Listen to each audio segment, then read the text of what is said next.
Welcome everyone to Screams After Midnight. I am Peter, and joining me, as always, is Tim.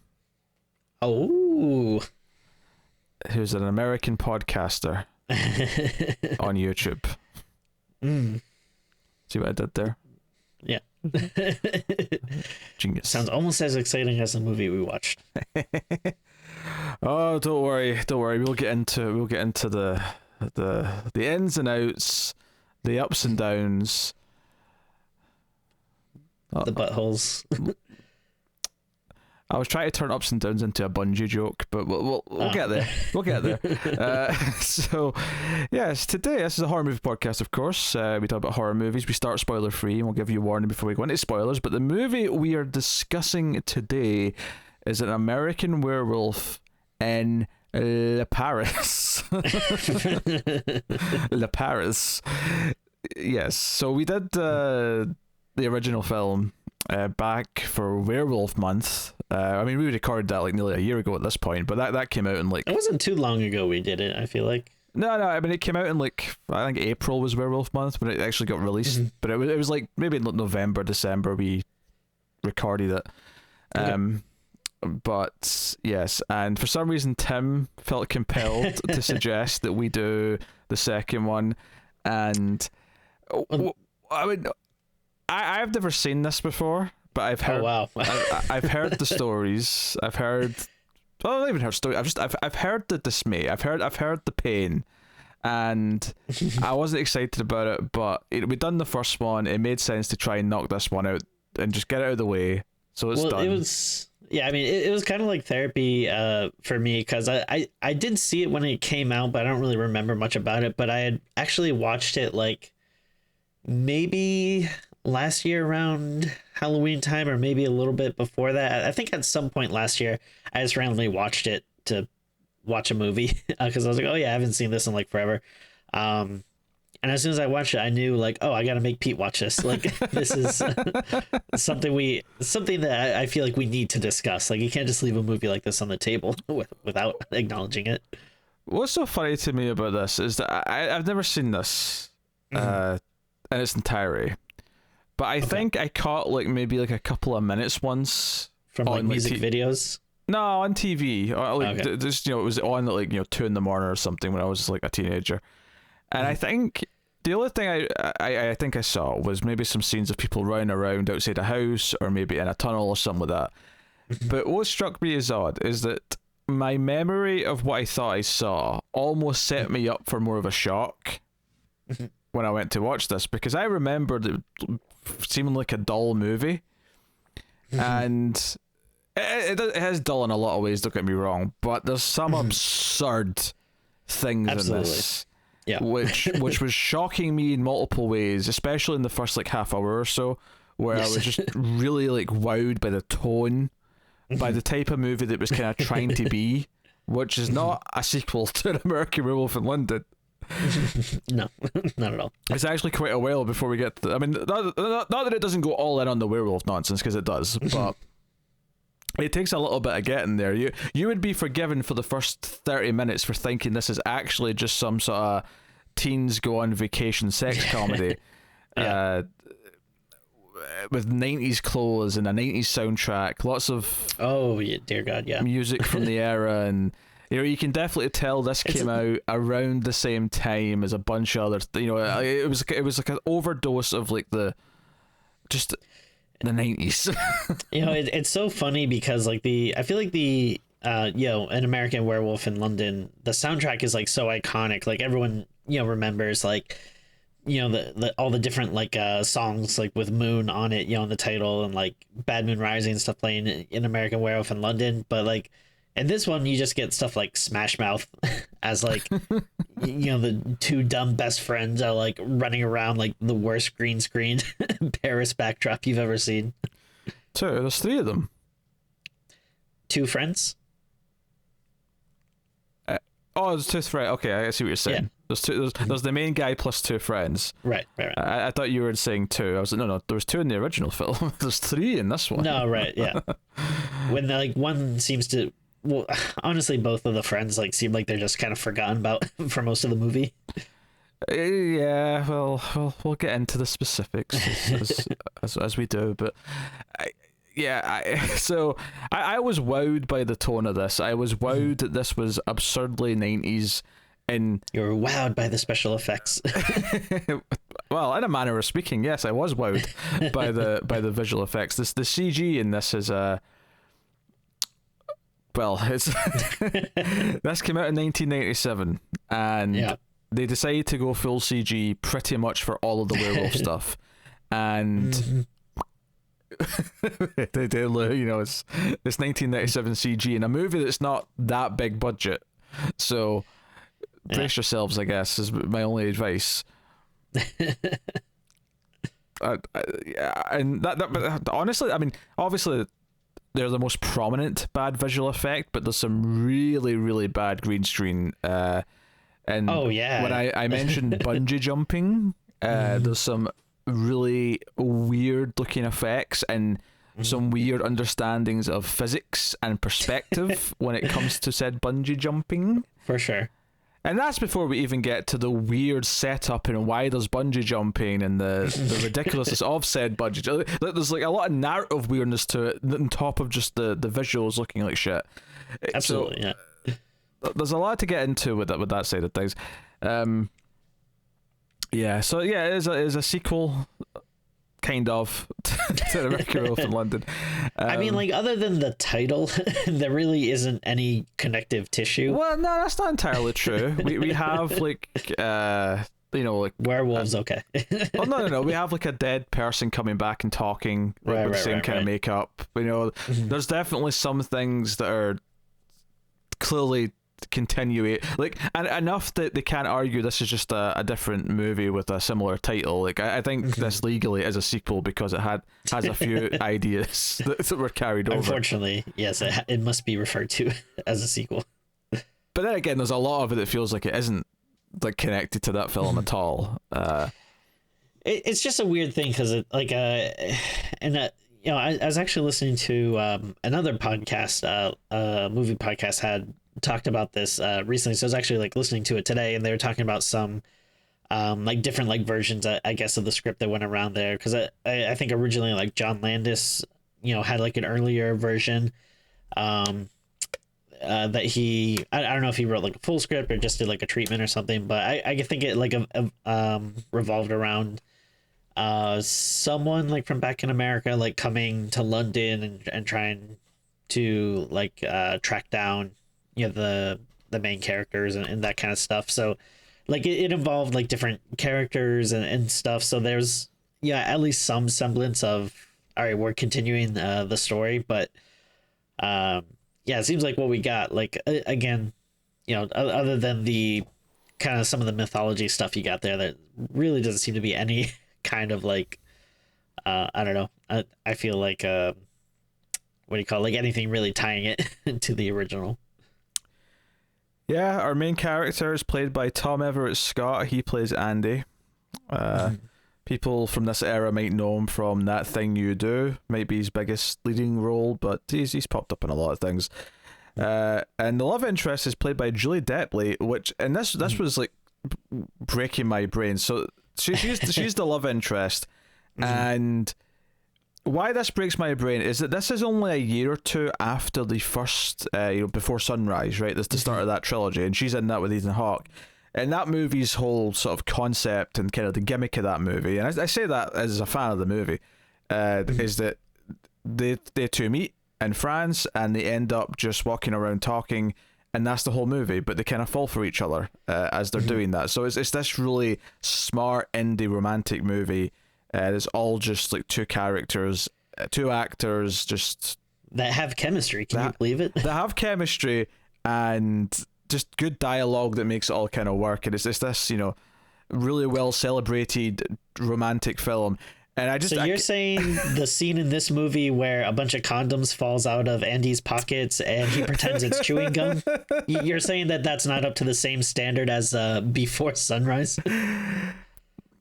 I'm definitely saying that, yes. That's definitely one of the many things that I'm getting at in my comparison. There was a moment where I realized it was her, like early on, and I went, this is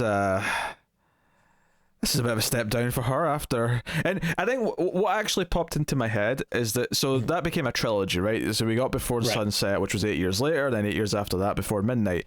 And it just so happened that this year or last year was 8 years on from Before Midnight, which, by the way, makes me feel ancient because it feels like that came out last year.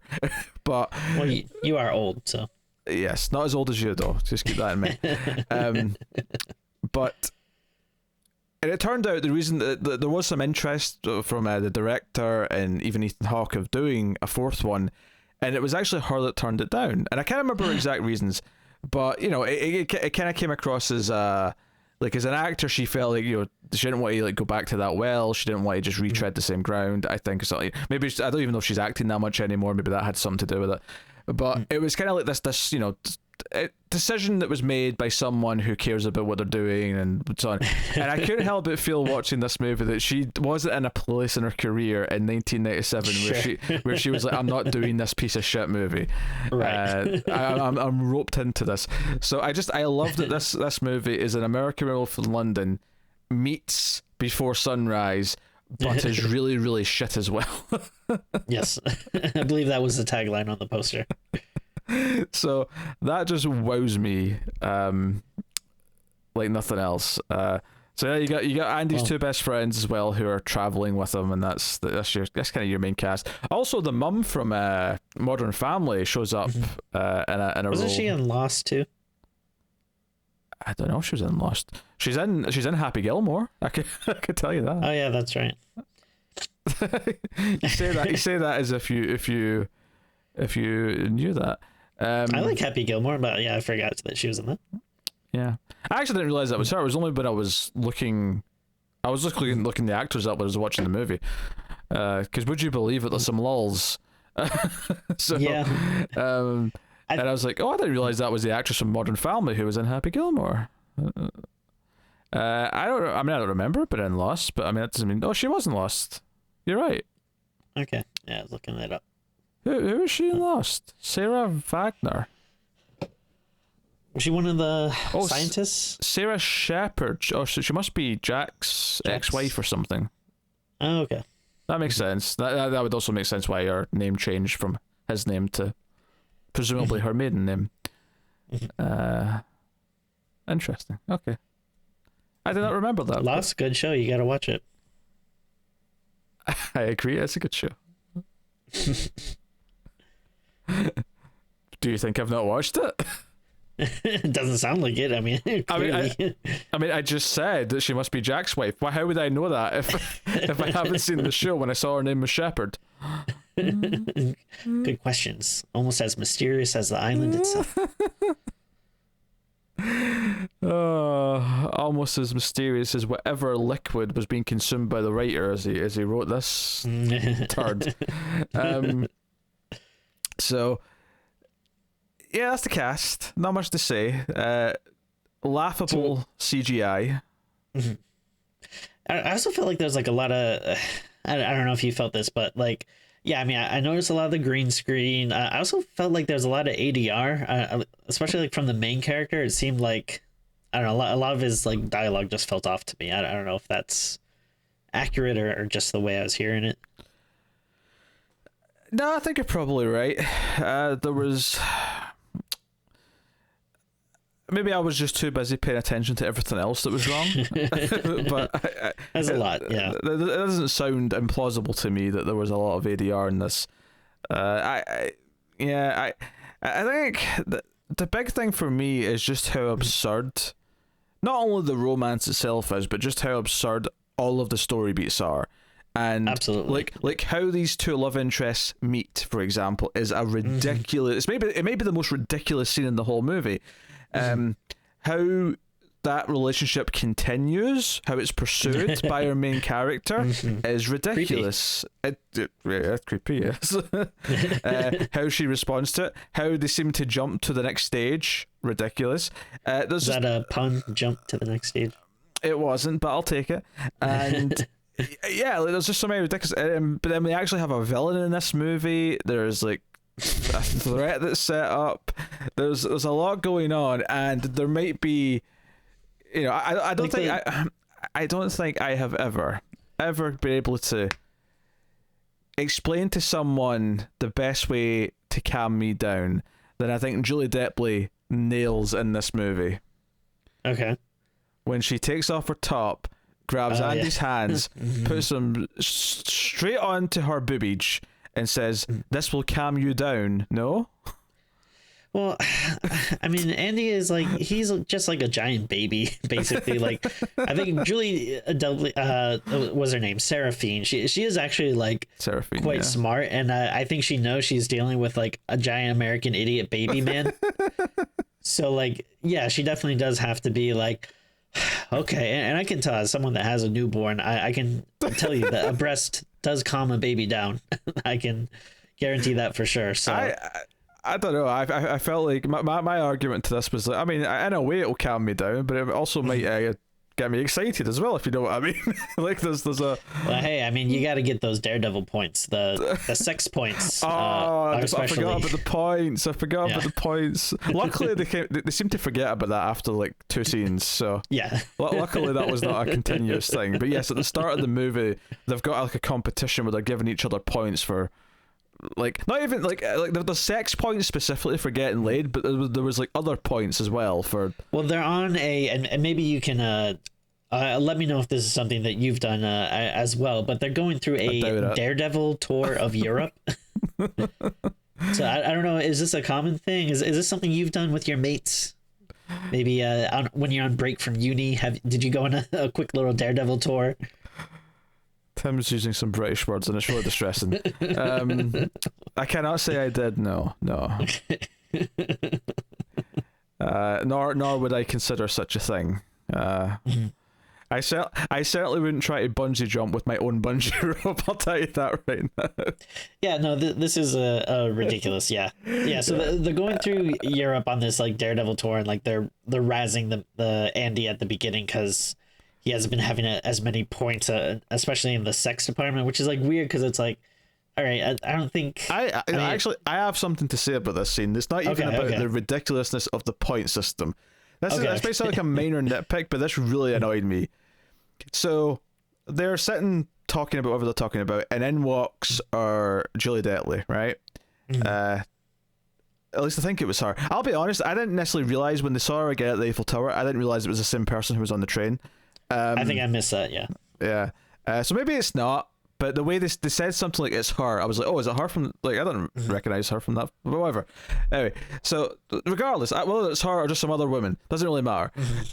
Woman walks in, sits down, the camera of course focuses on like all of her body before her face, as you do in a movie like this, and like one of them's like, oh man, it's super hot, oh these European chicks, and they have this crude conversation about European chicks and how they're classy, and then one of them cracks a joke about, oh, is that why they got armpit hair, and then they crack some jokes about that, and one of them dares Andy to go over and talk to her, hit on her. He says no, she's not my type, and all throughout this it keeps cutting back to her, and there's not a single flinch, response, glance, so the movie's clearly telling us that she can't hear them. And then one of them says, when was the last time you had sex? And immediately it cuts to her and her eyes look up as if like now she can hear them. Now she's like, everything that, like, this was a question to him about him. And everything they were saying before was about her. But somehow, this is the moment where she finally reacts to what they're saying, as if she's been hearing them the whole time. I don't know, the whole thing just felt weird to me. Yeah, no, it's surprisingly not well done, like any part of this movie. I don't know, that's I know it sounds like in the grand scheme of things, it's not that big a deal. It's just the movie playing fast and loose with... Like, could she hear them before that line? Is it just, like, because they're not being any louder. Like, they're talking the exact same level they have been the whole scene. It's just one of those little things. Yeah. It is funny sometimes, like, when you focus on something like that. Like, I think I totally missed it, but I think it's just because, like, again, my vision was being blurred from, like, rolling my eyes so hard at every line of their stupid... I'll be honest, even just their clothes not fitting them, the 90s hair, particularly on the one with the sort of curtains-y kind of thing going on, very, very loud 90s dress and clothes sense, I would say, on this group.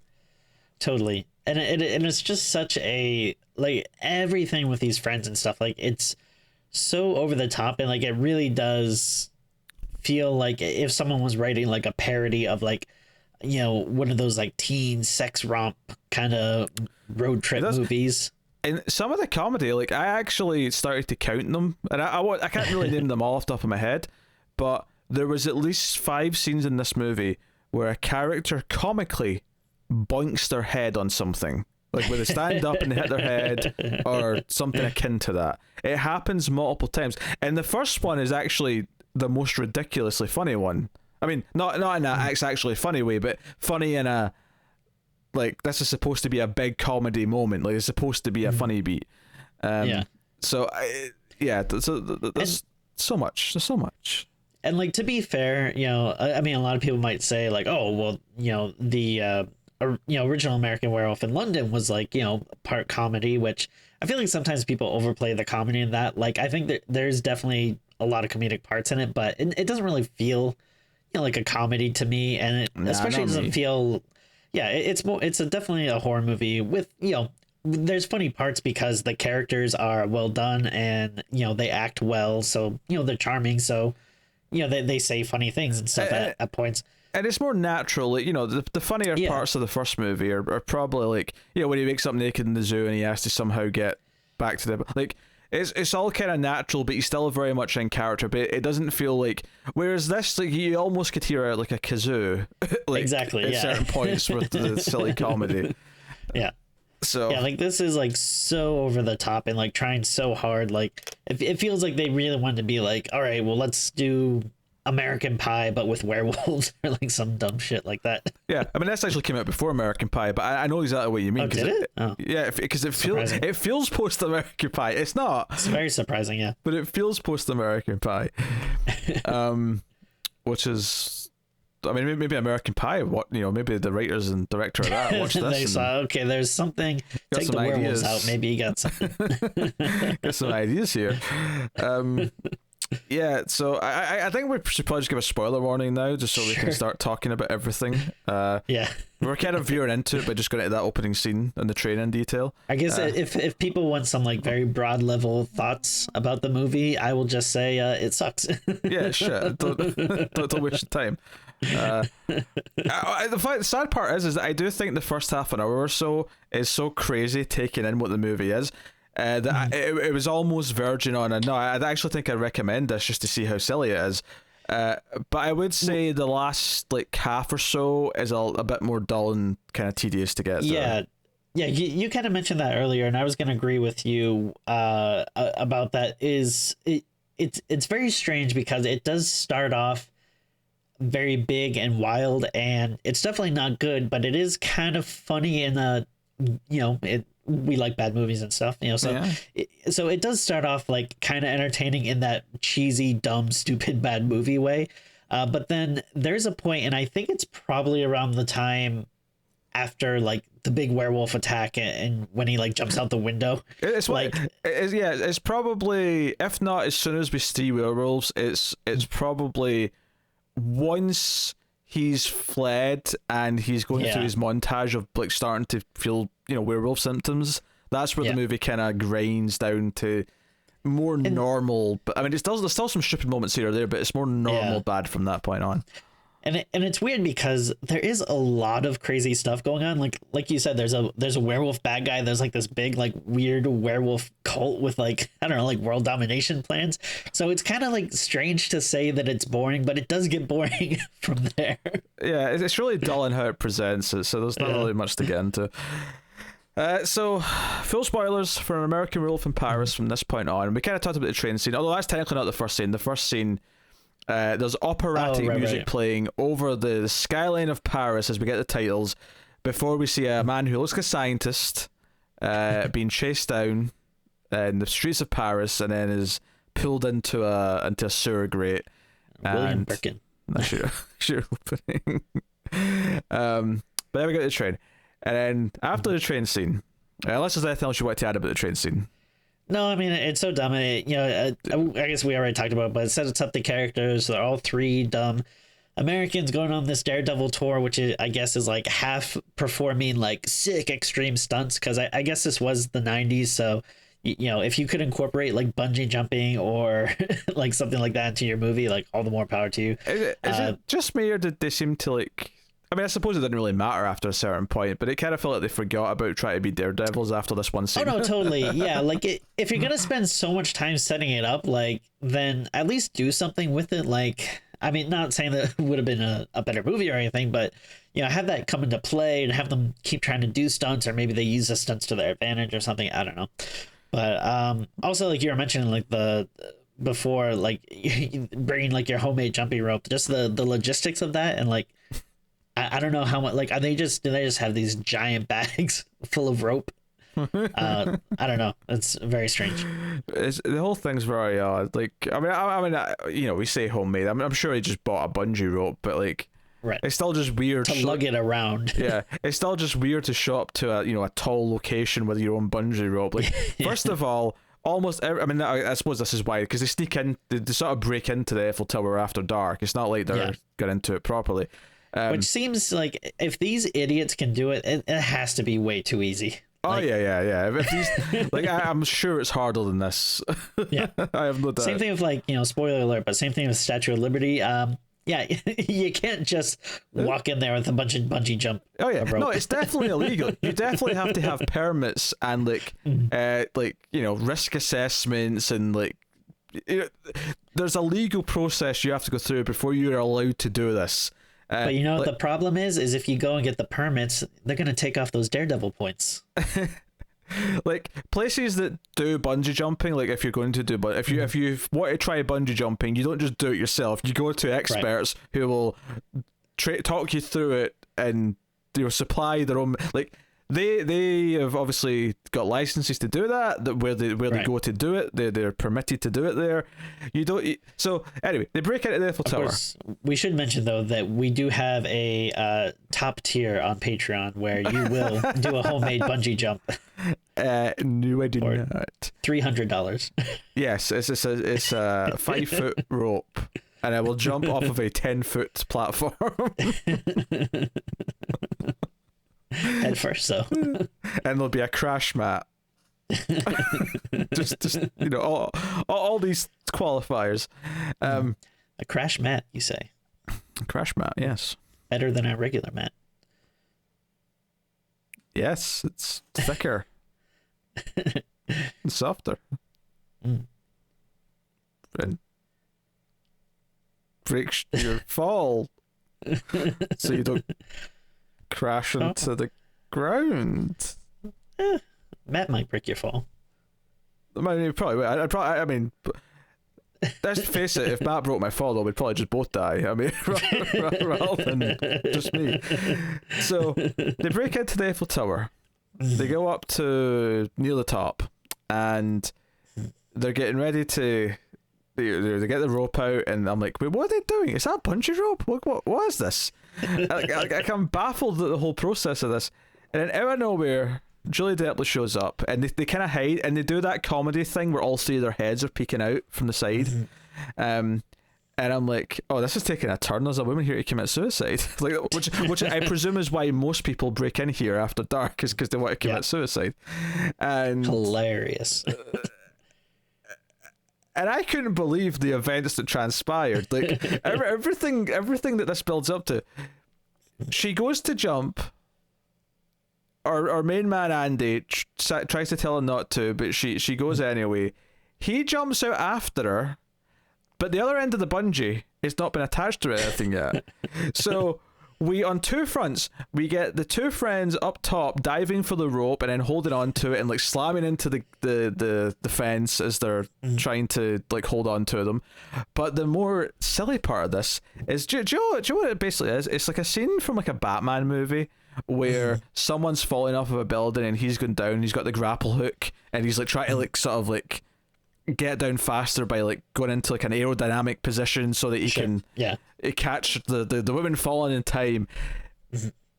But we also get like, because it's a bungee rope, when he does grab her foot, like he bounces back up. She doesn't know, because this is the thing, when the bungee fully extends, they're actually like a few foot off the ground, so she just kind of falls onto the ground, and it's like a safe drop.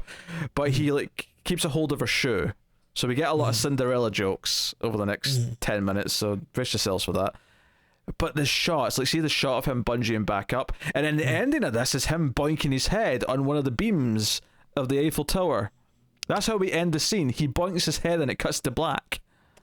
So I don't really know a lot about the human body, but I mean, first of all, if we start at the beginning, I think the friends have got to be like messed up from this. Like the force of like grabbing a rope that's like rapidly falling with like a large heavy object attached at the end, that's got to be like burning their cutting up their hands, like probably dislocating their shoulders and everything.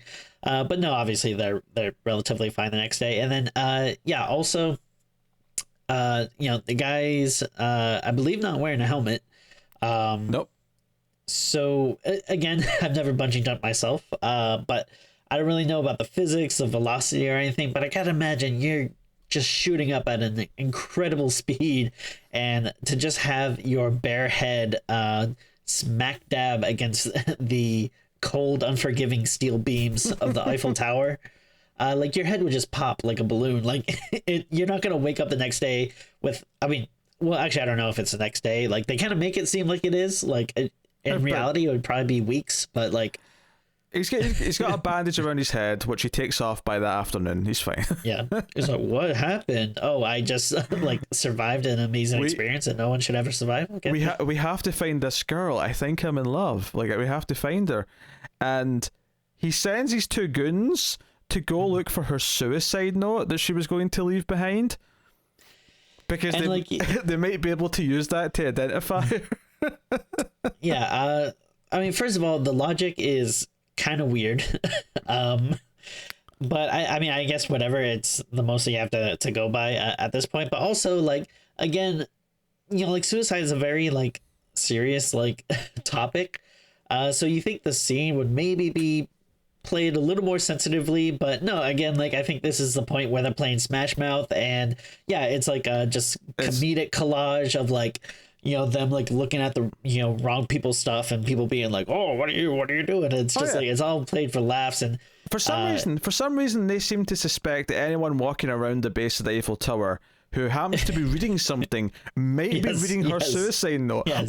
Why this random man who's clearly reading the newspaper would have secretly, like a kid in a class just like hiding a comic book inside his textbook. Like why he might be sneaking a peek at some suicide note that he's found off the ground. It's so bizarre. And then of course one of them is just an excuse to like have like a joke where he's like looking over a woman's shoulder, but he ends up getting distracted by cleavage and she catches him and she hits him with her bag, and it's like funny hijack. Like the whole thing is a cartoon. The bungee rope thing was cartoon logic, right? That was Roadrunner logic. Oh, absolutely. And then this is all just like dumb sex comedy logic. And they actually end up going through the trash, which honestly is what they probably should have done first, because it's more likely that someone would find a bit of paper and just throw it in the bin. Absolutely, yeah. And someone like throws them money thinking they're homeless, and then they fight over the coin, the one coin that someone tossed at them. They fight over that, despite the fact that they're clearly at least able to go on a trip to Europe. Like, so clearly not that poor that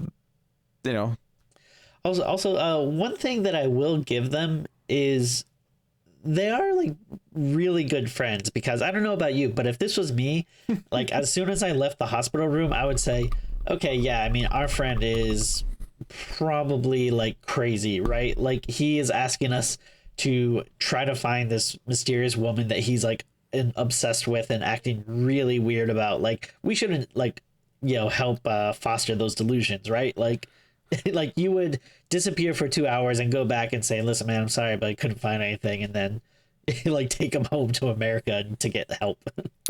I don't know if this is them being good friends or just being so stupid that they don't realize that this is actually crazy. That's what it comes across to me as. So as this is all happening, we cut back to Well, I was to think it's either in the middle of this or before this or after this, whatever it is. But would you believe it? He sees her in the hospital. He's lying in the hospital bed, and she walks past, looking like she works there. Honestly, I can never figure out if she actually did work there or not. I don't know if she said it out loud, because it kind of made it seem like she was just there to steal something as opposed to actually working there. But then later on, she clearly has medical expertise, so maybe she does work in the hospital. It was a whole weird thing. But anyway, that's clearly it's a nod to the original where the romantic lead was a nurse.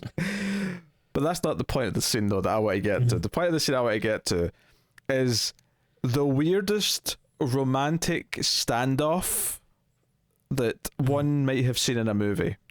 And that is, so he gets up out of bed, he starts like running to the hospital halls trying to find her, and it looks like a dream sequence because a lot of the ends of the hallways are exterior walls and they're all glass, so it's all these big windows. But instead of seeing outside, they sort of do that thing where they overlight it so it just looks like bright white, like through the glass. It just looks ultra bright. So it looks like a dream sequence. But he eventually sees her down the hall, yells, whatever, is this yours? It was me from the bridge, and he holds up her shoe, Cinderella style, and she holds up like a bag that has, I mean, we hear it's a heart later on, but I think, you know, it's hard to tell exactly what it is, but it's clearly something bloody. It's clearly a body part of some kind, some sort of organ. And we have this moment where they're just staring at each other, and she's holding a bloody bag with an organ in it. He's holding a shoe and got this bandage on around his head, and they're just staring at each other. And it's like, it lingers there for so long, as if they're having this like meet cute moment. And then a doctor comes stumbling out of the room behind him, bumps into him, and says, "Where did that woman go? She stole my heart." Just so our main character can go, "Yeah, mine too." What? This is a silly slapstick cartoon logic nonsense movie at this point. Like, yeah, totally. Everything has been ridiculous. Yeah. No, I mean, like, if she stole, like, I mean, I don't know if it's saying, like, she stole someone's, like, a cadaver's heart, or, like, a heart that was supposed to be going to, like, a you know, transplant person, like, but either way, like, you know, the police would be investigating this, because that's not, you know, organ theft is like a pretty serious matter. yeah, usually, yeah, it's a pretty big deal. And I guess we do get like that one cop or whatever kind of stumbling throughout the movie, like later on, but I don't know if he's representative of the French police force. I don't know. I guess they're not the best. Yeah, he's super cliched as well. He's just this guy in a trench coat with a pipe who claims he's a police officer, and that's about it. There's not really much more else to him. Yeah, all of this is baffling. So basically, it turns out when the friends show up at the hospital, luckily they've got the suicide note. They found it. Okay, maybe it'd have been nice to have them like show that eureka moment where they actually stumbled onto it somehow, but whatever. And it just cuts to them outside her house. Like, was her home address on the suicide note? Very good question. Very specific. Like, very specific. Like, I would even be surprised if someone wrote their full name, unless they wanted it to be easy for the authorities to identify them, so maybe they put their full name then. But, like, I feel like most people, if it's for a loved one, would just write their first name. Yeah. Yeah, or the relative term, like, you know, maybe... I don't know, your daughter or something, you know, like maybe if you were writing it specifically to your parents, you might just write that. The professor. Yeah, but you can write that, Tim. So you could write, you know, "I love you dearly, everyone betray me, I am done with this world, signed tasteless hack." Oh my. Okay. I'll workshop it. Yes. I mean, I don't mean to make light of suicide, but I have just stumbled. Right. I have just stumbled. We're making fun of the movie, not the. Yes, but I've just stumbled onto the realization that if I ever find myself in the position to write a suicide note, I am definitely quoting The Room in it. Yeah, sure. That's definitely happening. Hey, it's my own death. I'm allowed to make bad jokes while I'm doing it if it were. Sure. Yeah. I'll support you in that.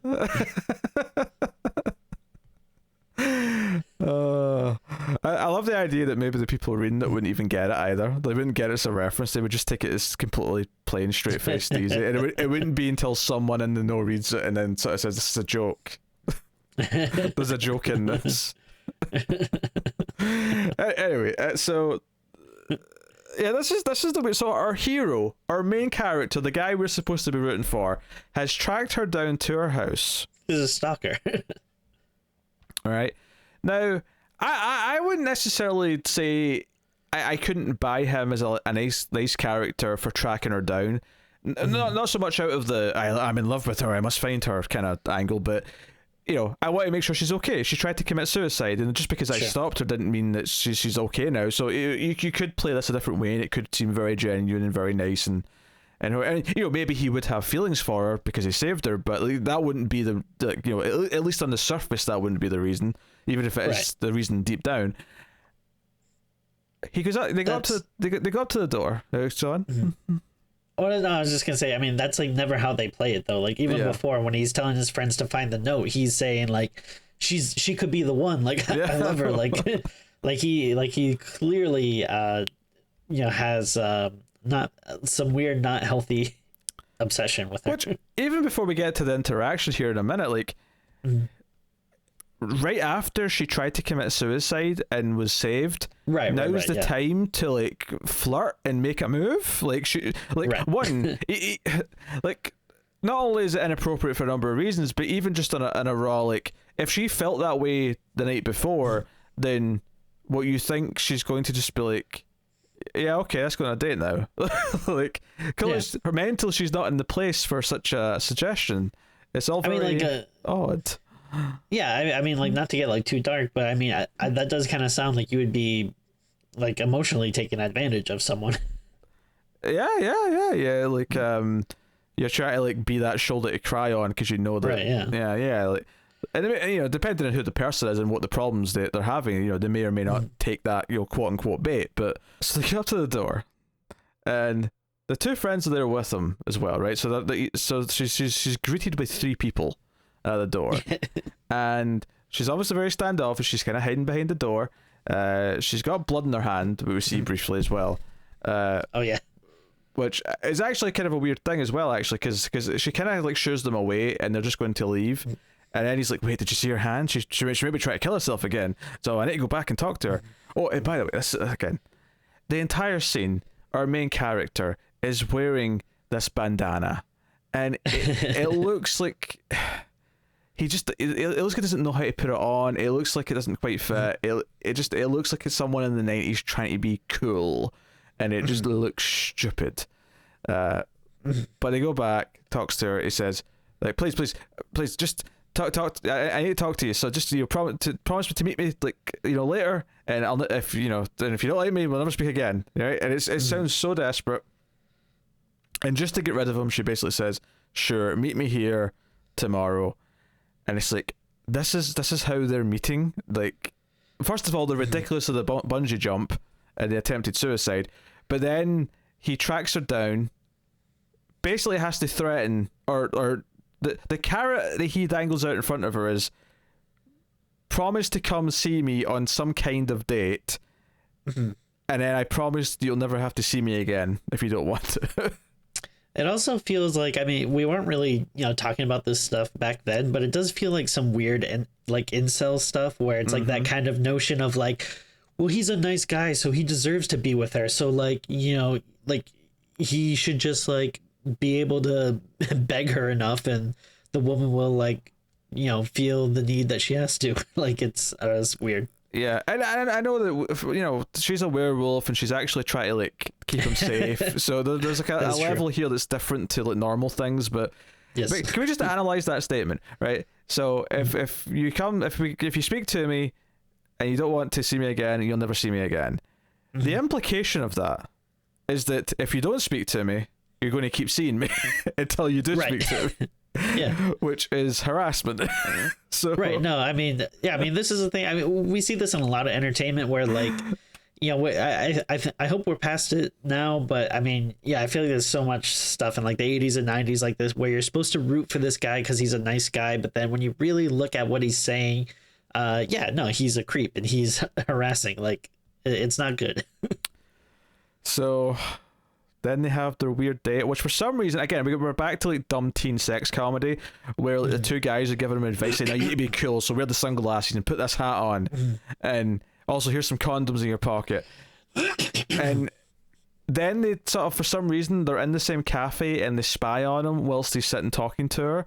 Like, everything about this is like, why are you also here? What's the point of this?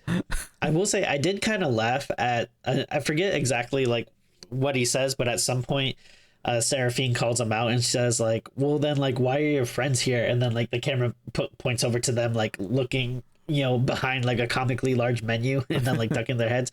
I did kind of like genuinely chuckle at that because I do like the implication that like, yeah, they are basically playing by sitcom rules, but I like that Seraphine is like not in the same world that they are, so she is like calling them out on it like, no, this is stupid. Why are you doing this? It doesn't make any sense. Yeah, I mean that part of the scene. I mean, this scene again is kind of stupid, but like, yeah, her part in it is oddly kind of all right because she does kind of call everything out, and basically he's getting kind of nervous and he goes to like wipe his nose with like a tissue or something, and on the tissue his friends have written a message saying, "We'll give you X amount of sex points if you boinker was the phrase, yes. And he doesn't see this, but she does, as he's like wiping his nose, and says, "Hey, most guys who try to get with me are just trying to get in my pants, you know, what makes you like, why are you any different?" It's like, yeah, I'm totally different, like I'm very different. And he goes to like take something out of his pocket and all the condoms come flying out, and then he tries, it's like an absurd amount of condoms. And he tries to backtrack this by claiming that they're gum, they just look like condoms. So she goes to open one to prove what it is, and he grabs it out of her hand and shoves it in his mouth and starts chewing, just for some weird like gross out humor of like him chewing a condom, and then says, "Blow me a bubble, because if you blow me a big bubble that means you like me a lot."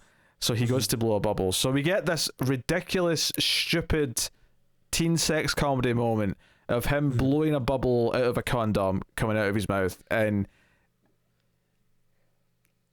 like it goes in some guy's soup. it goes in some guy's soup, but the visual is just like, this is like, where's Tom, what's his face? Tom Green. Where's Tom Green? Tom Green should be in this movie.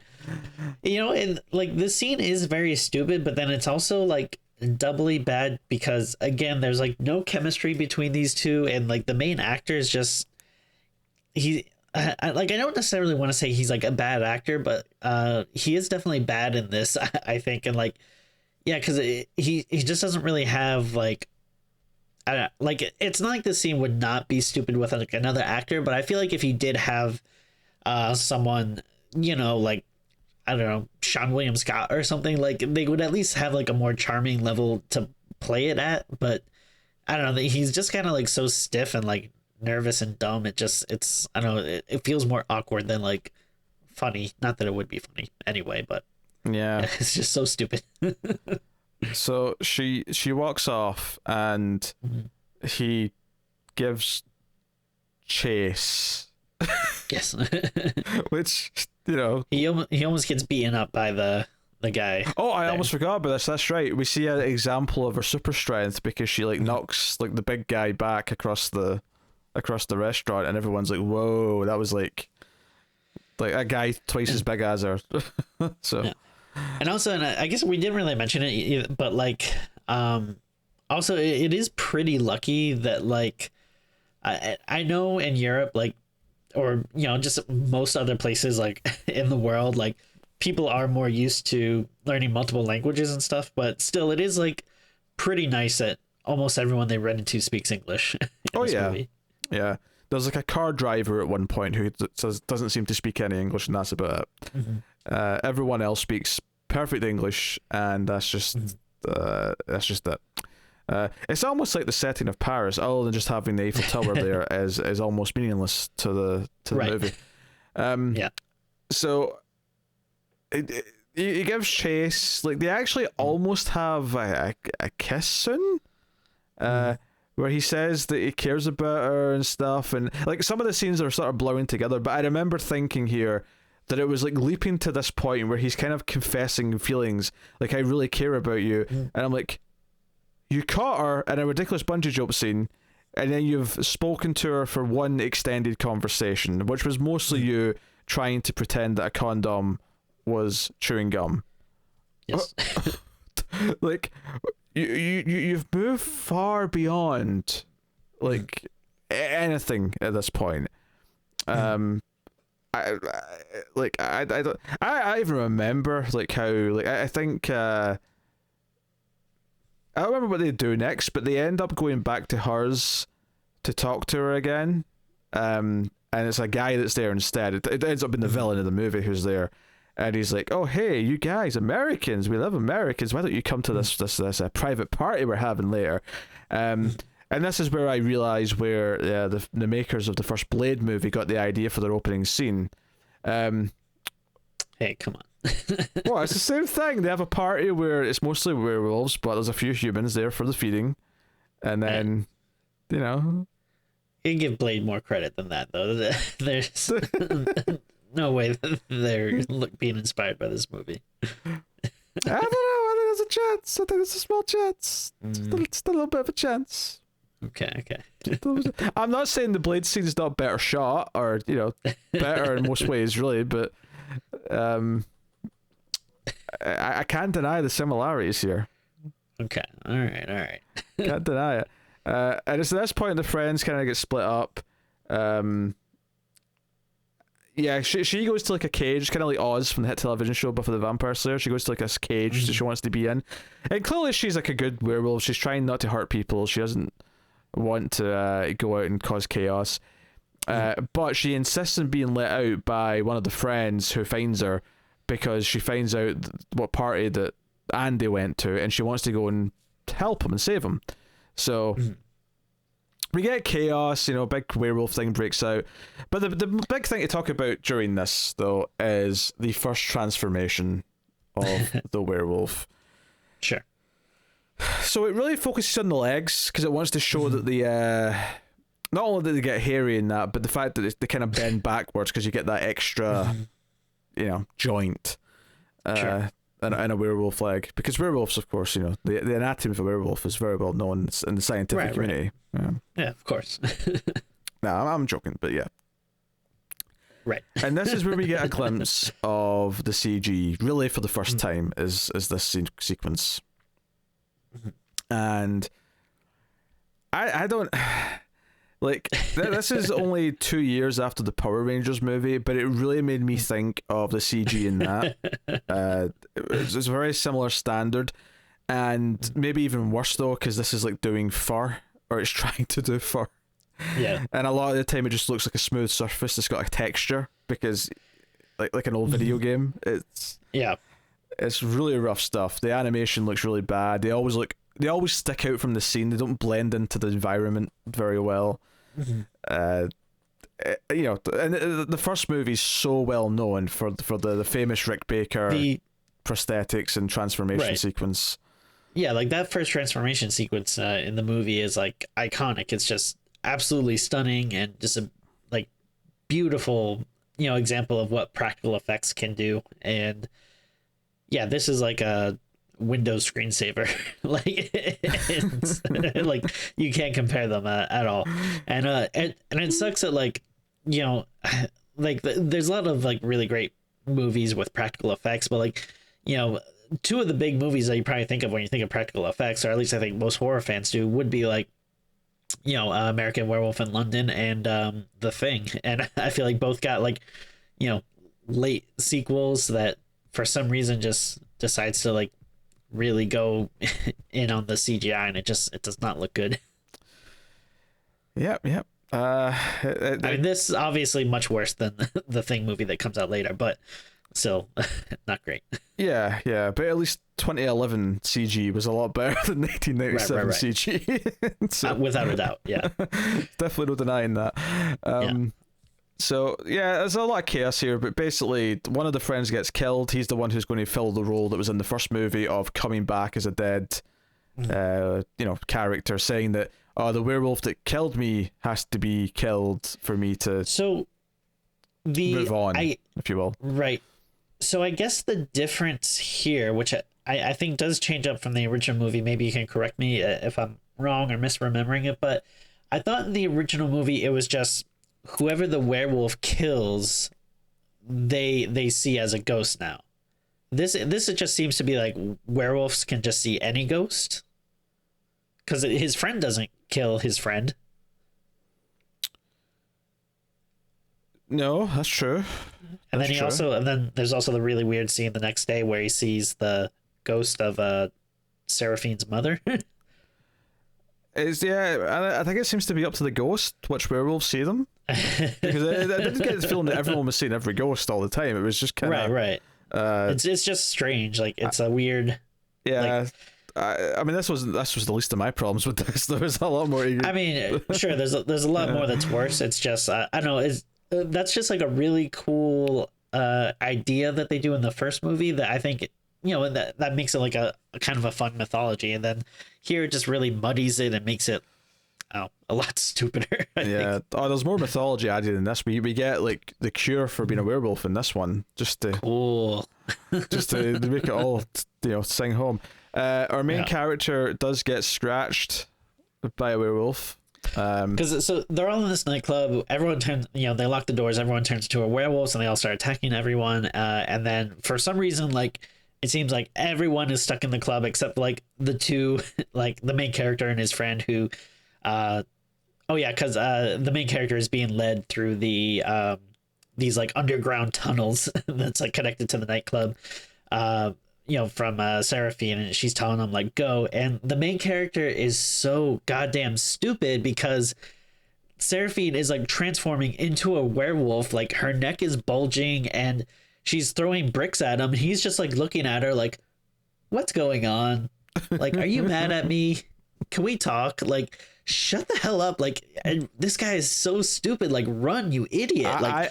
I am shocked he didn't say something like, "Are you on your period?" Like halfway through the transformation. Is that time of the month? I'm shocked he didn't say something like that. But I don't have much to say about his scratch. The other guy, it's stupid, though, he just runs and then he escapes through a pipe where werewolf scratches him. But the third guy, werewolf that he stabs with an iron gate at one point. Yes, the third guy though with the curtains, he was trapped in the cell that Seraphine was in, and we get like a whole bit, and this is like playing out as they're in the nightclub, and it's building up to the transformations happening, where he actually strips down to his boxers, makes like a rope kind of thing out of all of his clothes, so that he can throw it under a key that's on the wall across the room, and then he's got two chances. He's got two shoes, so he throws one shoe at the key, doesn't fall down. He's like, shit. And I'm like, well, you better hit the second one. He throws the second one, it falls down at his t-shirt, and he's able to drag it back in, and this works. This genius plan, this is very slapstick, stupid cartoon comedy logic, but it works. He gets out of the cell. Now, yes. Well, this might sound a little weird, but I might actually have to give this movie a compliment here. Oh no. One thing I do kind of like is again, I don't think the movie executes it well, but I do like the idea of, he's locked in this room, but then he's also kind of hearing like these noises, and there's like this closed off like medical curtain. Yeah, it's think of a hospital room where you've got a curtain around a bed. There's like a curtain with a bed inside it. Yeah. So they don't really, end up executing it well, but obviously there's like a patient or like a sick person there that is actually a werewolf. But I do like I think it is like a cool visual, kind of like hearing the beeping of the machine and then just seeing this like oddly placed like curtain and stuff, and then knowing there's probably like a monster behind it, and then seeing like a werewolf strapped to the table that's like transforming and still trying to move, even though it's it didn't have like legs, I think. Yeah, the legs were cut off, and it times all this so that he sort of discovers this right as the other transformations are happening. So you get like this werewolf is strapped to the bed, so the bed's coming with him, but he's kind of dragging himself along with the bed to get to this guy, and the guy's having to like sort of jump over him and whatever. So I would say it doesn't end up being executed very well. Like, I mean, of all the werewolf stuff in the movie, I would say this is the best, but it's still not great. But I think at least the idea and the concept, there is something there that, it's the most, in better hands, it could have been cool. It's the most unique, and it might actually be. I mean, the effect still doesn't look good, but because you don't have the animation of the werewolf walking, and a lot of it is the reverse shot of just seeing the bed drag towards them. It's actually probably the most visually, not impressive, but competent. It's the most visually competent werewolf scene of all the scenes in the movies. So very bad movie, but hey, I'll give it a little compliment for that. Yeah, but our main character wakes up in Seraphine's bed the next day, and she comes in. She's all concerned. She brings him a drink, and the drink, by the way, is actually like there's two hearts that have been blended together into a beverage. She knows he's been turned. Yeah. And this is a weird thing though. Like, was there a thing like, do they have to eat hearts? Like, is that a thing? Not in the first movie, but in this movie it is. In this movie they eat hearts, and if you eat the heart of the werewolf that made you a werewolf, you are cured. Of course. Perfect sense. That's what they said. So it is what it is. So this is the scene. I kind of alluded to this earlier, but this is a scene where he's kind of freaking out, and she jumps on top of the bed, right? So she jumps on top of him, and within seconds rips off her shirt, grabs his hands, places them on her boobs, and says, "This will calm you down. No, you need to calm down." And it's this weird scene, but then like her her dead grandmother like appears next to the bed, and he freaks out. So, and no, I want to say something here though. He so there's a fake out here where then he wakes up, and it's like, oh, okay, that makes sense. That was a fantasy, because what she did there was super unnatural, and it was almost like an alien who doesn't understand sex was just using it as a tool and isn't a normal human being. Because this is the thing, she may be a werewolf now, but she still grew up through adolescence as a human being. She still went through the same puberty that everyone else did. So her attitude here being so clinical is kind of weird. So I think let me finish. Okay. Right. So she comes in, and then she jumps on him again, and it's like, wait, we're doing this again? She rips off the top, but this time it's like a werewolf chest, and it's like, ah! And then he wakes up, but when he wakes up this time, he wakes up with his hands already on her boobs, so it's like a double fake out, because the first time when she was lying on top of him with her boobs out was real, and he had this weird vivid middle dream in the middle of it. It's very strange. It's a very convoluted, weird fake out, which I'll give them credit. I did not see it jumping back to the original thing and saying, oh no, that was real. Yeah. Now, what I was going to mention is I think it was during when she transforms that you actually see, like, when she transforms into a wolf, she gets like 8 nipples or something. I don't know if you caught that. I did not, but thank you for telling me. Yes. Yeah. I was like, oh, it's like, I don't know, it's just one of those weird things. Like, I don't know if it's supposed to be funny, but we don't really need to see that. Also, I don't know if this is like a big fan theory or something, or if a lot of people have this idea or whatever, but the other podcast I was listening to that was talking about this, some people said that when they have that little scene or whatever of the ghost mom, some people, I guess, say that that's supposed to be the nurse from the first movie, and that Julie Delpy's character is supposed to be the daughter of the nurse and the main guy from the first one, which I don't know if there's any cadence to that, but it's really very weird if that's true, because that would probably make her character like, what, 15, 16 or something? If you go in real time, it would be extremely weird. I guess they're latching onto that because the dad is a stepdad, they mentioned at one point. So yeah, and I think the reasoning is that the the person that's dead is in a nurse's uniform, and I think she says like one thing or something, but it's like British, so I guess that's the theory behind it. But I mean, again, who could possibly care? Yeah, I don't care. That's the main thing I would say about that, is I just don't care. But this is where the movie kind of takes a downturn. The villain guy shows up. He ends up diving through the window. He goes and run. The police run into him. And from here, and I wanted to, because we're spending a lot of time in a lot of these scenes, so from here I wanted to condense a little bit of this. Sure. There's a chunk of the movie here where he goes through, like he starts to, like his super hearing kicks in, some of his senses heighten. He goes to a restaurant and just keeps ordering steaks and demanding to be bloody, and nothing's that. Obviously, he needs hearts, right? He needs a human heart. That's what it's getting at. But in walks the mum from Modern Family, right?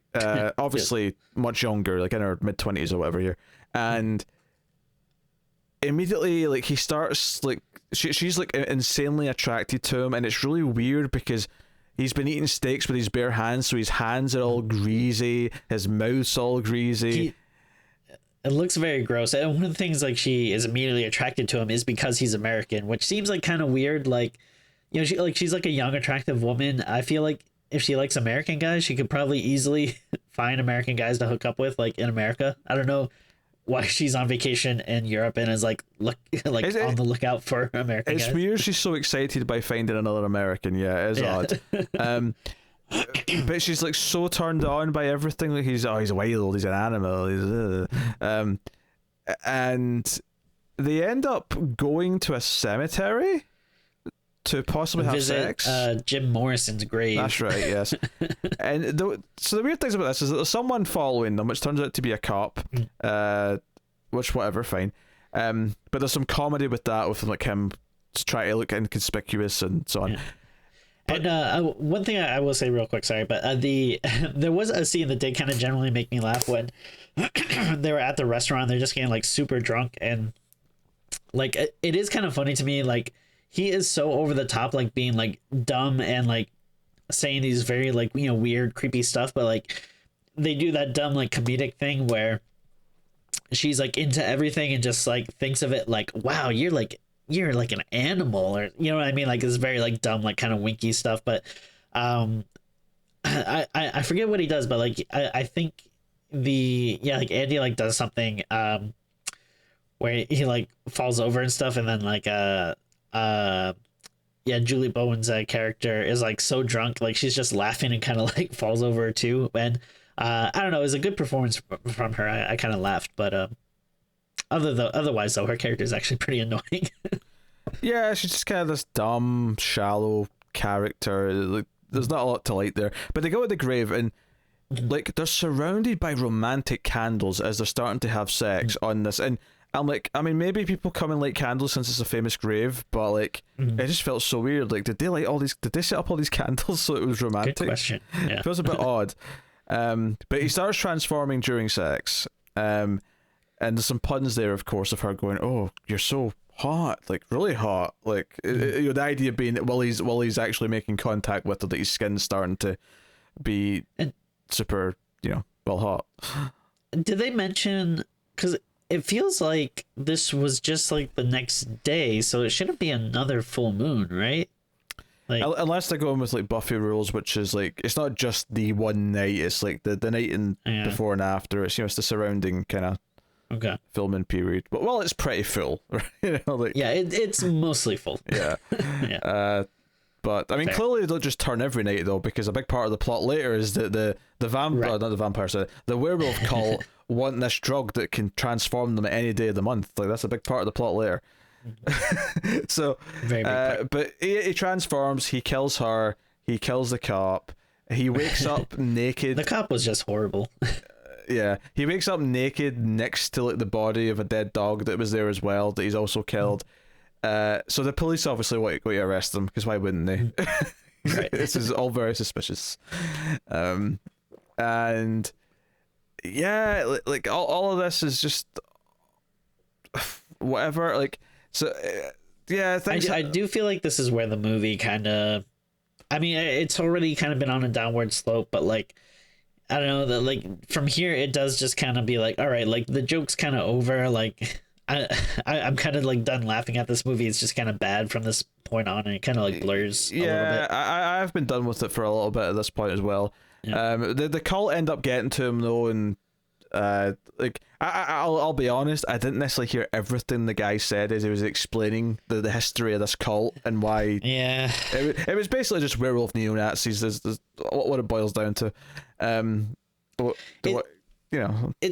It seems like such a weird thing to introduce, because the movie has felt so much like, first it's like a teen sex movie, and then it's like, well, now it's like this, there's werewolves, but it's more like, still a romantic thing where he's, in love with this like woman and stuff. And like, I don't know, it feels like they're introducing this werewolf cult like way too late. It's like, I cannot care at this point, movie. Like, also, this is too much. I think a big point here as well is that when Julia Depley's character shows back up, when when she shows back up a little bit later after the cult try to get him to kill his friend and whatever, like I remember thinking, wait, it's actually been a while since we've seen you. I almost forgot you existed, because we went like a good 25 minutes without you. Yeah, it was kind of weird because we went through all the stuff with him on his own, and then with the other woman and the murder, and then the cult getting to him. Like, a lot of stuff happened where she was just not mentioned, and because it never cut to her to just remind us she's doing stuff. It never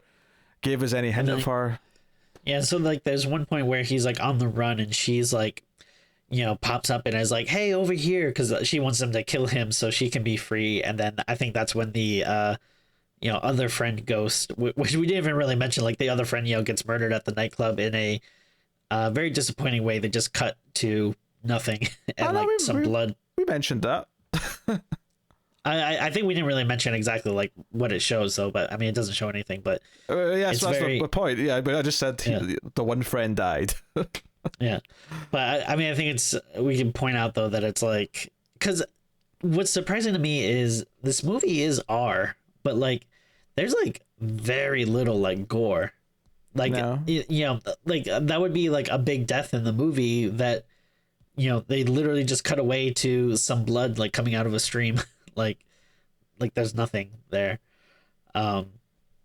But he shows up and he's like, oh no, like you can't kill him, like I want him to kill the guy that killed me. Which I think there could be something interesting there where you kind of have like dueling ghosts. Like one ghost is like, nah, you kill yourself, and the other's like, no, like you're my friend, like I want you to stay alive. But again, it's like one scene. It's like the movie forgot about, and like, oh, we should put this here, and then they completely forget about it again. Yeah, but it's worth mentioning the second friend, the one with the curtained hair, who was in the cell. He's not dead. He's been held captive by the cult. He's not dead. We should make that clear. If you can remember him at all. He's still there at the end. I mean, he survives the whole movie. I know. I'm saying, like, at this point in the movie, though, I've completely forgotten about him. Oh, for sure. No. Like, he's just kind of afterthought at this point, which is weird because the first like half an hour was this. It was him and these two goofy friends. They were a trio, and then they're so long forgotten by this point. It's kind of weird. But this is where we get some other backstory. The guy we saw at the start in the lab coat is actually her stepdad. He was trying to develop a cure for, and it kind of had the opposite effect where it turned her into a werewolf when they weren't expecting it, which is that's why he was running. That's how he got turned into a werewolf, but also lost his legs, was in that attack. So she's been trying. Oh, he's the guy from the beginning? Yeah. I think I didn't even put that together. Yeah, you see him lying there. It's the same guy. That makes sense, yeah. He's got the white goatee and stuff. But right, yeah. I think I just like so checked out of the movie by that point. Yeah. I was like, wasn't even thinking about that. So that's him, and they realize that the criminals, the cult of the Society of Werewolves, they stole all of this because they actually love the idea of being able to like trigger a transformation any day of the month. So they set up a 4th of July party. In France and Paris, Americans only, just so they can lure lure a bunch of tourists to this weird desolate location so they can spring this trap and just murder tons and tons of people and eat lots of hearts. Yeah, I mean, even if like I didn't think it was a werewolf thing, I would still look at that and be like, oh, no way in hell I'm going, like that they're just gonna like steal your passport or something, like like even werewolves aside, that's not a good sign. Yeah, so obviously our main characters want to go and stop them. They try and tell them inside. There's so much stuff that our main character does that makes him look like the biggest criminal to the police guy who shows up. Like the way he grabs someone's gun, the way he like starts shooting the werewolves, but they don't know they're werewolves yet because they're still human. But yeah, the werewolves inject themselves with a drug. They turn it into transform. There's chaos everywhere. There's a whole thing where Julia Depley has to. She basically does the hot fuzz thing where she drops like a gargoyle onto like a guy's head so that she can like take away the blockade because the guy's like blocking the door with a big tractor or something like that. But a lot of this is just like boring shit where they end up in tunnels and they're running around in tunnels and she injects herself with the thing to fight another werewolf because otherwise, you know, someone's in trouble. So she fights. There's a werewolf fight where they both look identical. You don't know who's who. Which I guess they try and use a little bit because then our main character shows up and shoots one, and you're like, okay, he shot her. Of course he shot her. Like, who else was he going to shoot? This is what you do for the drama. Yeah. Then also just to point out, like, this is super boring because it's like we already had like the one big set piece in the movie, which was this nightclub and the tunnels and all this, and it feels like you're literally just showing us the same thing that we saw like 30 minutes ago or whatever. Like it's weird to just retread to this like one place. Yeah, eventually, like, because the werewolves die quite easily in this, you know, just some gunshots, and which to be fair was kind of set up at the end of the first movie because he was just shot to death by the police at the end. So it's kind of established that yeah, regular weapons will kill a werewolf, fine, whatever. But he's taken out multiple werewolves with just one gun, and it's been so easy. He ends up chasing the main one to a subway, right? So they end up in a subway track, and they end up on a train. It's funny how bullets will stop a werewolf, but getting hit by the subway train doesn't, but whatever.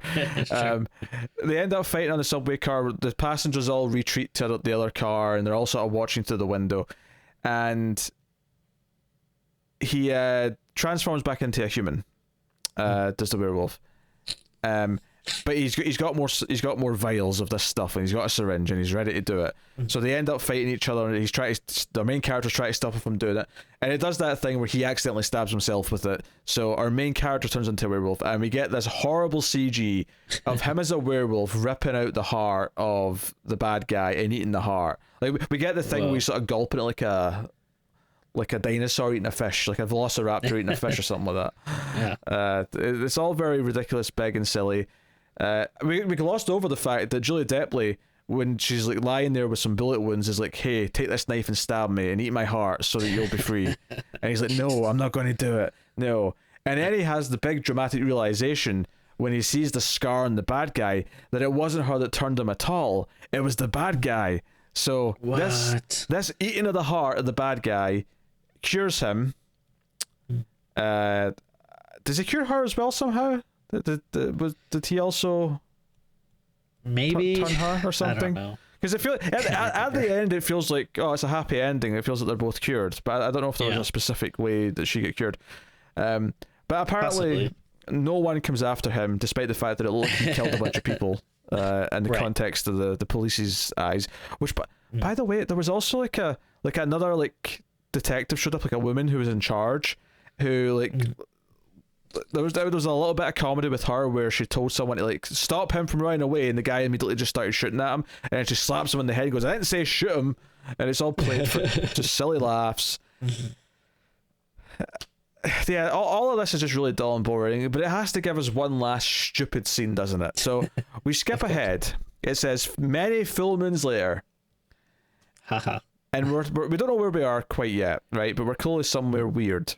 It looks like a maintenance room or something like that. But it's our main characters. He's had a bit of a haircut. She's in a wedding dress, and they're talking like, "You sure you're ready to do this?" Like, yeah, we're going to do this. Like, you know, I love you, I love you. Which, by the way, the first time she said she loved him or that she cared about him in the movie, like earlier on, I rolled my eyes because there was no reason why at that point she should already be like, "Oh, I care about you." It was nonsense. Stupid. The end of the movie is that they are going to bungee jump together as a married couple in their wedding, you know, tux and dress, off of the Statue of Liberty. So the end of this is that the doofus friend who's still alive, because the other one actually faded away when well, you know, when one of the werewolves got shot, was killed. the ghost friend kind of faded away and went to the afterlife. So hooray for him. But this doofus friend is looking for the rings, right? Even though there's no priest or anything to actually, do the wedding, right. As you do. But they end up, diving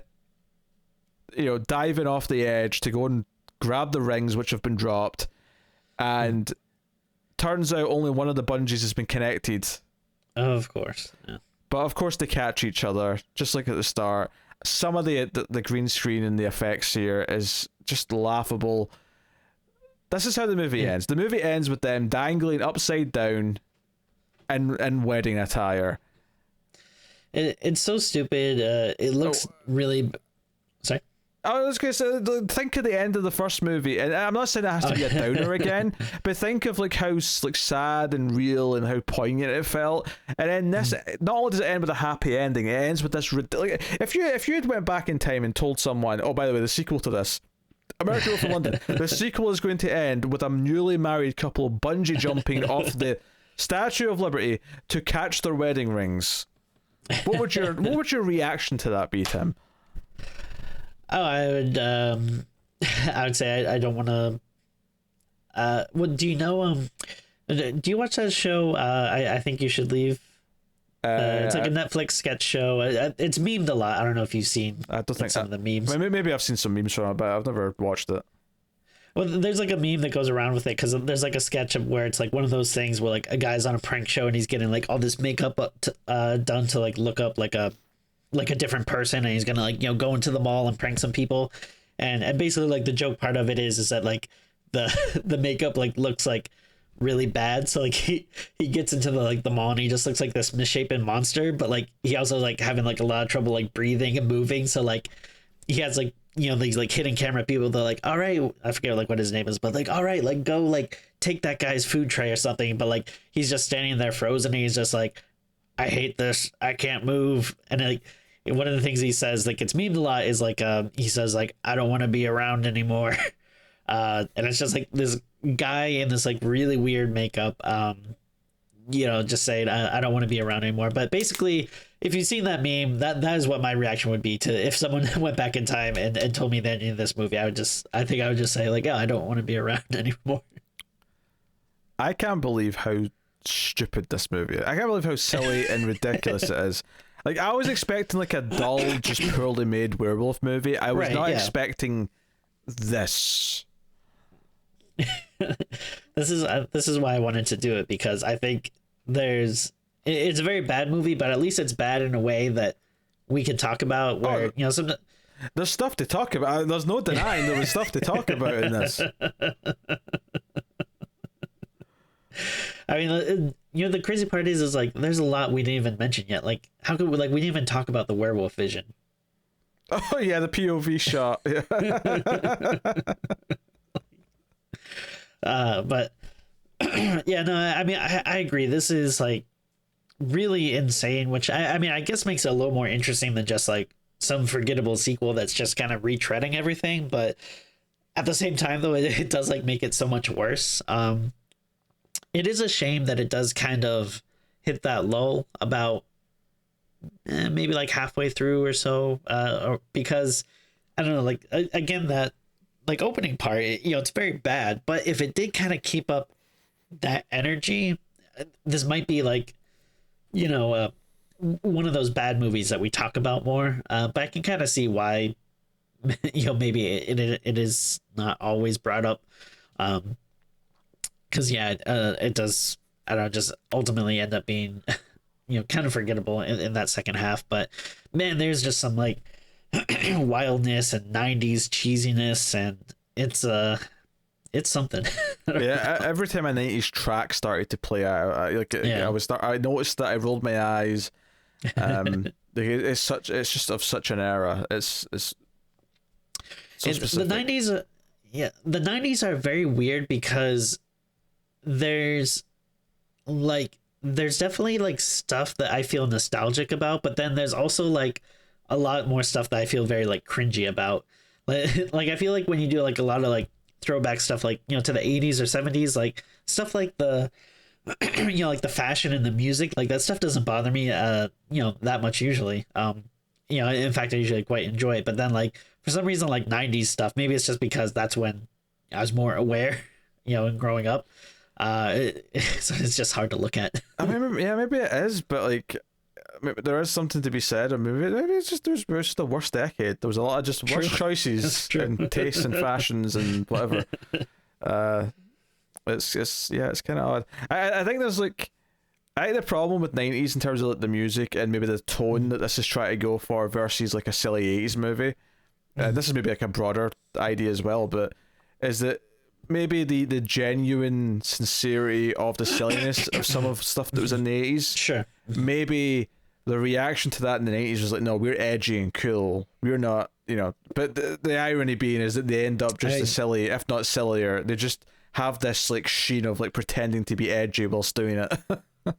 Yeah, I think that's yeah, what a lot of the big problem is that, you know, everything is trying to be extreme, like you know, even like the whole idea of just like, you know, like all this like bungee jumping and crap that you got to put in it just to make it like hardcore and cool and radical, like it's just annoying. Like trying too hard. I mean, it's definitely going to be the first movie that comes to mind when someone talks about bungee jumping for me now. I'll say that much. Also, the thing that's like so funny about it, and again, I don't know anything about bungee jumping, so correct me if I'm wrong, but like I feel like you really very, very carefully have to like pick the place you're going to do it from, because there is such a risk of, you know, bouncing up and hitting your head that you wouldn't want to do something like, oh, I don't know, like monuments that have like different like ridges and stuff like jutting out that would be very easy to hit your head on. Like you probably want stuff like bridges that are like a flat surface that, you know, you're not going to hit. And I have to assume that, you know, they knew what they were jumping from and the exact height. Right. Because you kind of have to measure a bungee rope very specifically. Exactly. Because, you know, it's going to extend a certain amount. You don't want to hit the ground. Like, you don't want to misjudge it and then still hit the ground before you know, bungee. Very true.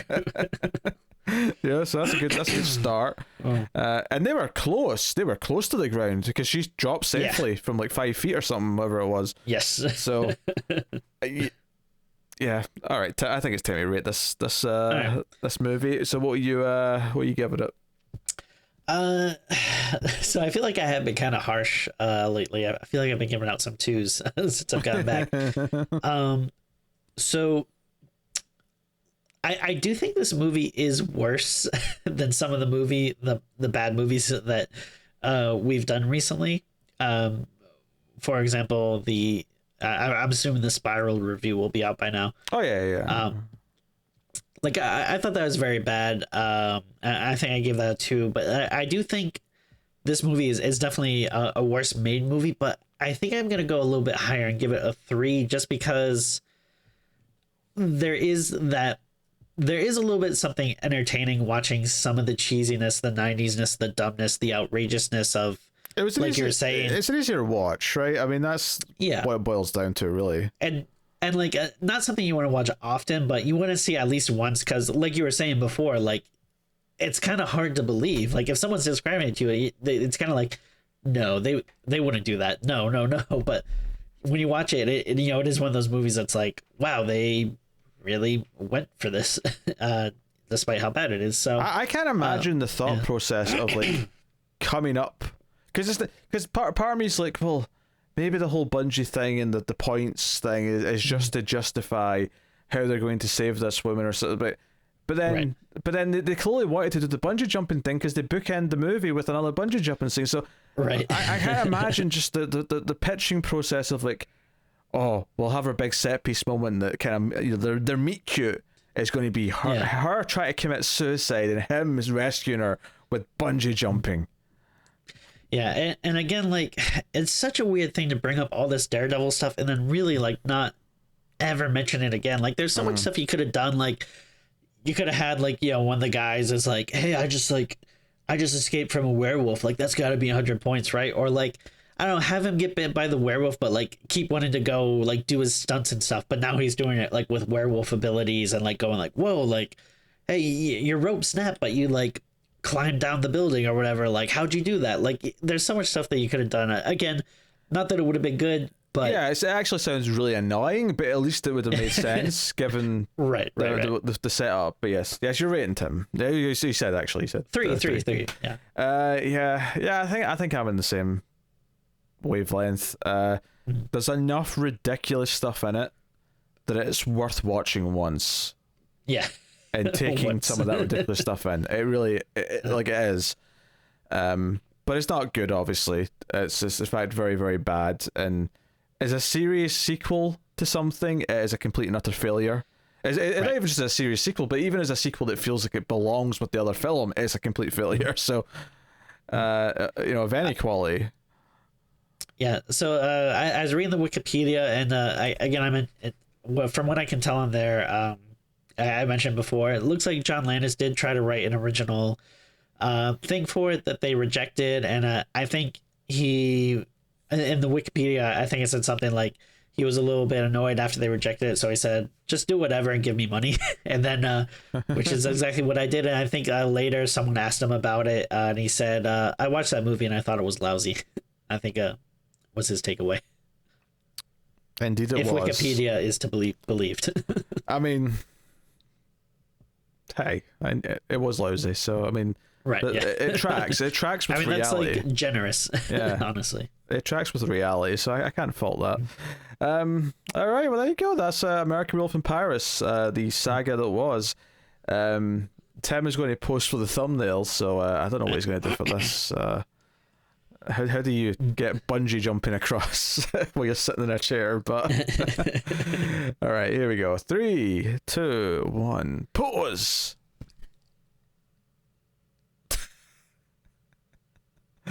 That's going to be a nightmare to cut around, but okay. I'll see. I gotta do the '90s extreme. Okay. I get it. So. Yes, you can, of course, support everything we do by liking, subscribing, commenting, dinging the bell for notifications. All those things help on YouTube. And, of course, you can support us financially over at patreon.com/MailFuzzTV for as little as $1 per month and get some bonuses for your trouble. And, of course, I will thank our Patreon producers. Tim, what are you looking at? Don't worry about it. All right. So thank you to Tyler Hess, Cindy Palacios, David Sharp, Bordeaux, Al Treisman, Christopher Moy, David Brown, and Stanley. They are Patreon producers. So thank you to all of you. And of course, you can catch us on Twitter at Screams Midnight for all your Mail Fuzz movies and needs. So yeah, that's the plugging done. Mm-hmm. This has been Screams After Midnight. It's been an epic one, actually, to be honest. So look forward to the next one, which Tim says he's got an idea, and I'm a little bit worried. I've got an idea for something that might be a good movie that I've not seen before, and Tim's got this sick smile on his face that was like, I'll tell you about it later. He would tell me about it when I asked. So, but we do have some big new stuff coming out, of course, which we're going to cover. Don't worry, Halloween Kills is definitely happening. New Candyman, definitely happening. And I don't know what else we said we're definitely doing, but there was a couple of Paranormal Activity. Oh god. I think we might look at the new Slumber Party Massacre. Sure. That was one that I think we pinpointed. But anyway, so look forward to all these things. But thank you very much once again for watching or listening. We always appreciate it. Keep watching scary movies, and we'll see you next time. Oh.